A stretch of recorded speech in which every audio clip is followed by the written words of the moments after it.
29 runs. Oh, got him! Cleaning off. That is the ball that held its line, playing inside the line of the ball.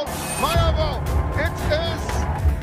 একের পর এক wicket তুলে মেহেদী হাসান মিরাজ লড়াই করলেন বটে। Fiverr তুলে সাকিব তাইজুলের পর দেশের টেস্ট ইতিহাসের 200 উইকেটে ক্লাবে জায়গাও করে নেন। কিন্তু বাংলাদেশ ক্রিকেটে আরও একটা দুঃস্বপ্নের মতো দিন আসা থেকে আটকাতে পারলেন না।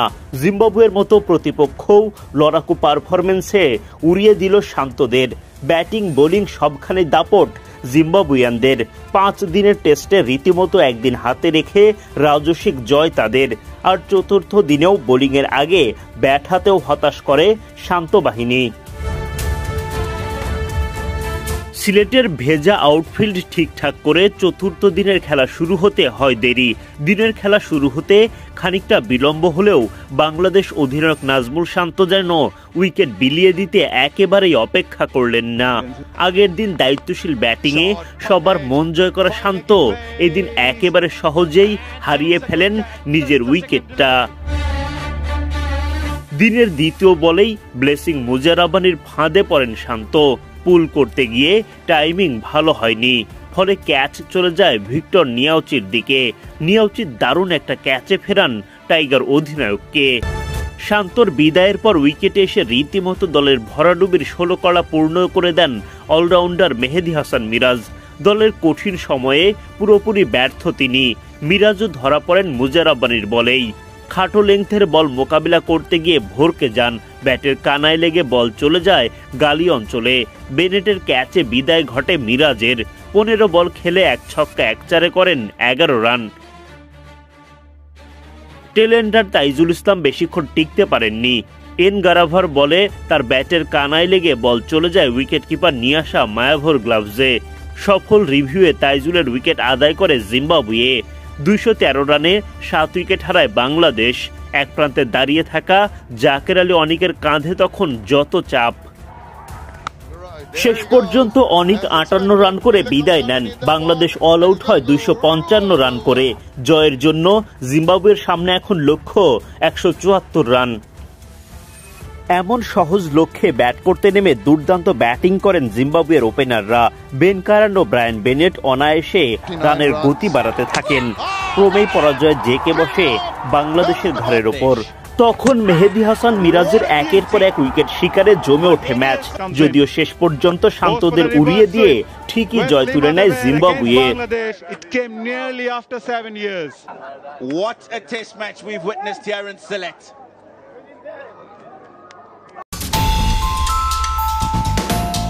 প্রথম ইনিংসের হতচ্ছিরি ব্যাটিংয়ের পর ঘুরে দাঁড়াতে পারেনি বাংলাদেশ। উল্টো খাবি খেয়েছে। মমিনুল হক আর নাজমুল শান্তর ব্যাট কিছুটা হাসলেও বাকিরা ছিলেন শীতের নদীর মতো শান্ত। স্কোর দেখলে যে কারো অনায়াসে ফোন নাম্বার মনে হতে পারে। কেউ 1, কেউ 3, কেউ 0।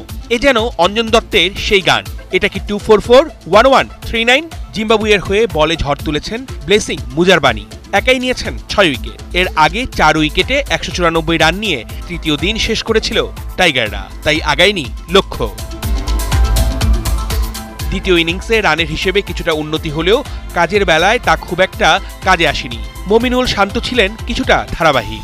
সেই সাথে হেসেছিল জাকের আলীর ব্যাট। পেয়েছেন 50-র দেখা। মাহমুদুল হাসান জয়ও চেষ্টা করেছেন, তবে বাকিরা ফিরে গেছেন সেই ফোন নাম্বারের কাছেই। যেমন ধরেন 00144, কেউ আবার 11 মানে আটকে গেছেন 11তেই। প্রতিপক্ষের সামনেও তেমন কোনো বাধা ছিল না। জয়ের জন্য জিম্বাবুয়ের দরকার ছিল 174 রান। আফ্রিকার দেশটি টাইগারদের জুতোয় পা গলায়নি। তারা এগিয়েছে ধীরে সুস্থে। ক্রিকেট অঙ্গনে দুর্বল দলটিও ঘুরে দাঁড়ানোর বার্তা নিয়ে পরীক্ষা নিয়েছেন টাইগার বোলারদের। জিম্বাবুয়ের সামনে তাই অসহায় ঠেকল বোলাররা। তাদের যেন করার কিছুই ছিল না। ব্রায়ান বেনেট আর ব্যান কুরানের ব্যাটে দারুণ শুরু করে জিম্বাবুয়ে। শুরুর ভালো তারা পৌঁছে দিয়েছে শেষে। টাইগারদের অসহায় আত্মসমর্পণ ছাড়া আর কিছুই করার ছিল না। মিরাজের ঘূর্ণিতে কিছুটা নড়বড়ে সফরকারীদের ভিড়। ওপেনিং পার্টনারশিপ 95 রানের। পরের 33 রানেই ওরা হারিয়েছে 4 উইকেট। তবে শান্তর দলের শেষ রক্ষা হয়নি। মিরাজ একাই 5 উইকেট নিয়ে দলকে জেতাতে পারেননি। সিলেট টেস্টে জিম্বাবুয়ের জিত 3 উইকেটে। জিম্বাবুয়ের কাছে হার যতটা টাইগার ভক্তদের হৃদয়ে রক্তক্ষরণ ঘটাচ্ছে তার চেয়েও বেশি ভাবাচ্ছে ক্রিকেটের এই বেহাল দশা। ঘুরে দাঁড়ানোর বদলে পেছন দিকেই যেন ঘুরে যাচ্ছে টাইগারদের পারফরম্যান্স। ঘরের মাঠেও এখন তারা কোনো কুল পাচ্ছে না। অর্ণব বাপি, ৭১।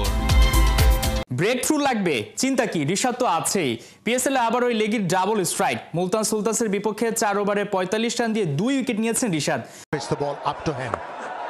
That's in the air, taken, and it's the leggy, Rashad from Bangladesh. ৩-১-৩, ৩-২-৬, ৩-৩-৮। তিনের ঘরের এই নামটাই ভুল খুঁজে পেতে কোনো গণিত বিশারদের প্রয়োজন নেই। তবে যদি ফিগারগুলো মেলানো হয় রিশাদ হোসেনের পিএসএল ক্যারিয়ারের সঙ্গে, তাহলে সেটা একেবারে নির্ভুল। পাকিস্তান সুপার লিগে রিশাদের প্রথম ২ ম্যাচ কেটেছে স্বপ্নের মতো। তবে মুলতানে এসে দৃশ্যপটে রদবদল। সপ্তম ওভারে এসে যেভাবে শুরু করেন লাহোর কালান্দার্স লেগি, তাতে অনেকে ধরেই নিয়েছিলেন মধুচন্দ্রিমা শেষে হয়তো কঠিন বাস্তবতার মুখেই পড়েছেন পিএসএলে লাল সবুজের একমাত্র প্রতিনিধি। প্রবাদে আছে সকালের সূর্য দেখে নাকি সারাদিনের ভবিষ্যৎ বলে দেয়া যায়। তবে কি প্রথম ওভারে ১০ রান দেয়া রিশাদের মুলতানের রাতটা হতে চলেছে বিষাদে ঠাসা? যদিও ভক্ত হৃদয় এমন কিছু বিশ্বাস করতে চায় না মোটেও, কিন্তু কি আর করার। দ্বিতীয় ওভারে ১২ রান দেয়া রিশাদ হোসেনকে নিয়ে সত্যিই তখন ভালো কিছুর প্রত্যাশা ছিল কঠিন। প্রথম ২ ওভারে ২২ রান দিয়ে বসা রিশাদ হোসেন খোলস ছেড়ে বেরিয়ে আসেন তৃতীয় ওভারে। মুলতান সুলতানসের ২ ব্যাটার তখন লাহোর কালান্দার্স বোলারদের কাছে মূর্তিমান আতঙ্ক।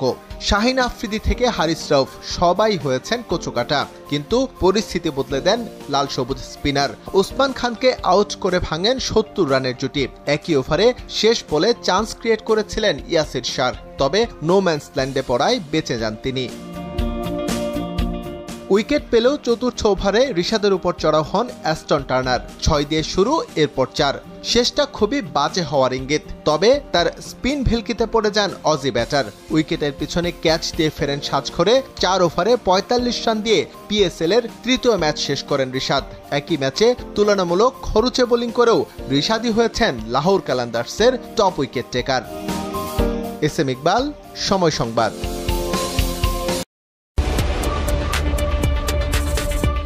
অলিম্পিকে কখনো কোনো পদক জেতেনি বাংলাদেশ। লস অ্যাঞ্জেলস অলিম্পিকে অন্তর্ভুক্ত করা হচ্ছে ক্রিকেট। অনেকেই আশায় বুক বেঁধেছিলেন এবার হয়তো খুঁজবে পদকের আক্ষেপ। তবে অলিম্পিকের ক্রিকেট ইভেন্টে বাংলাদেশের খেলা নিয়েই রয়েছে সংশয়।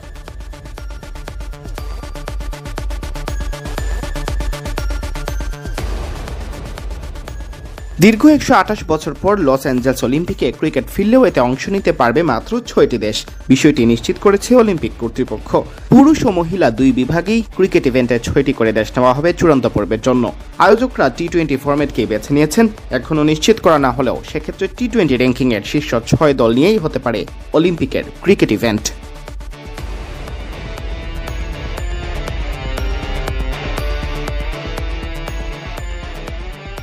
এতেই বিপত্তি বাঁধতে পারে বাংলাদেশকে নিয়ে, কারণ টি-২০ র্যাঙ্কিংয়ে পুরুষ কিংবা নারী ২ ক্যাটাগরিতেই বাংলাদেশ কোথাও শীর্ষ ৬ নেই।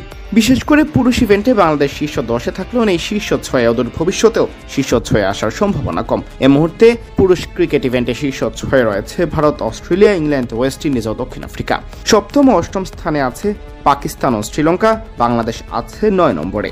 তবে ওয়েস্ট ইন্ডিজ একক কোনো দেশ নয় বলে তারাও অংশ নিতে পারবে না। সেক্ষেত্রে ক্যারিবীয় দ্বীপপুঞ্জের কোনো দেশ হিসেবে অংশ নেওয়া যাবে কিনা সেই প্রশ্ন উঠছে।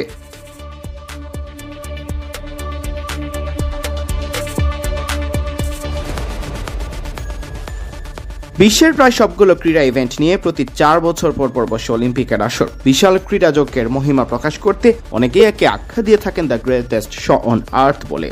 অলিম্পিকে ক্রিকেটের অস্তিত্ব শেষবার দেখা গেছে ১৯০০ সালে, যখন ক্রিকেট ঠিকমতো মাথা তুলে দাঁড়াতেই পারেনি। সেবার গ্রেট ব্রিটেন বা যুক্তরাজ্য স্বর্ণ ও ফ্রেঞ্চ অ্যাথলেটিক ক্লাব ইউনিয়ন রৌপ্য অর্জন করে।